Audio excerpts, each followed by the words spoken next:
গণপরিবহনের ভাড়া প্রতি কিলোমিটারে 11 পয়সা বাড়ল।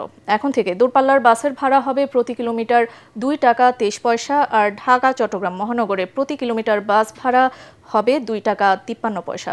সংবাদ সম্মেলনে এসব তথ্য জানান সড়ক পরিবহন মন্ত্রী। তিনি জানান, ট্রেন ও লঞ্চের ভাড়া এখনই বাড়ছে না, তেলের দাম কমলে ভাড়াও কমানো হবে। রিপোর্টে জানাচ্ছেন মাহবুব কবির চপল। জ্বালানি তেলের দাম বৃদ্ধির চাপ শুরু হলো জনগণের উপর। বাস মালিকদের দাবির প্রেক্ষিতে বাড়ানো হলো ভাড়া। বাসের ভাড়া বাড়লো প্রতি কিলোমিটারে 11 পয়সা। আগে দূরপাল্লার বাসের ভাড়া ছিল প্রতি কিলোমিটার 2 টাকা 12 পয়সা, এখন সেটি হবে 2 টাকা 23 পয়সা। ঢাকা ও চট্টগ্রাম মহানগরীতে প্রতি কিলোমিটার ভাড়া ছিল 2 টাকা 42 পয়সা, এখন সেটি হবে 2 টাকা 53 পয়সা। বাস মালিকদের সাথে অনেক দর কষাকষি করে এই ভাড়া নির্ধারণ করা হয়েছে বলে জানান সড়ক পরিবহন মন্ত্রী। সবার সাথে মিটিং করে যারা এই সেক্টরে যুক্ত 11 পয়সা পার কিলোমিটার বাড়া না সমন্বয় বলবো আমি সবসময়ের জন্য একটা সিদ্ধান্ত নেওয়া হয়েছে। এবং এটা আগেও ছিল, তেলের দাম বাড়লে কিভাবে সমন্বয় হবে, তেলের দাম কমলে কিভাবে সমন্বয় হবে।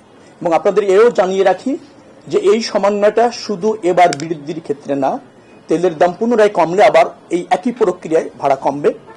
আবার তেলের দাম যদি বাড়ে কোনো কারণে, তাহলে একই প্রক্রিয়ায় ভাড়া সমন্বয় হবে। 2022 সালে ডিজেলের দাম প্রতি লিটার 114 টাকার সময়ে দূরপাল্লার বাসের ভাড়া প্রতি কিলোমিটারে ছিল 2 টাকা 20 পয়সা।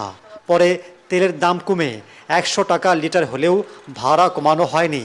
তাহলে এবার কেন বাড়ানো হলো, এমন প্রশ্নের যুক্তি দেখান সড়ক পরিবহন মন্ত্রী। যে প্রক্রিয়াটা ইতিমধ্যে এস্টাবলিশড হয়ে আছে সেটা নিয়ে নতুন করে ভাড়া নির্ধারণের ক্ষেত্রে পুনর্বিবেচনা পুনরালোচনা করা যেতে পারে।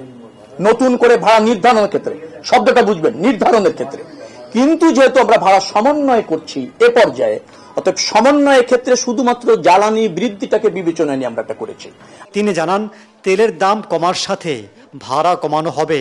সরকারের নির্দেশ না মানলে কঠোর ব্যবস্থা নেওয়া হবে বাস মালিকদের বিরুদ্ধে। মনিটরিং আমাদের আগেও আছে, এটা নির্ধারণ করা হবে, প্রজ্ঞাপন জারি করে নির্ধারণ করে দেওয়া হবে। সমন্বয় করেছে, এটা অব্যাহত থাকবে, এর কোনো ব্যত্যয়ের সুযোগ নেই। মন্ত্রী জানান, সর্বনিম্ন ভাড়া 10 টাকায় থাকছে। ট্রেন ও লঞ্চের ভাড়া এখন বাড়বে না, নির্ধারণ করে দেওয়া হবে এসি বাসের ভাড়া।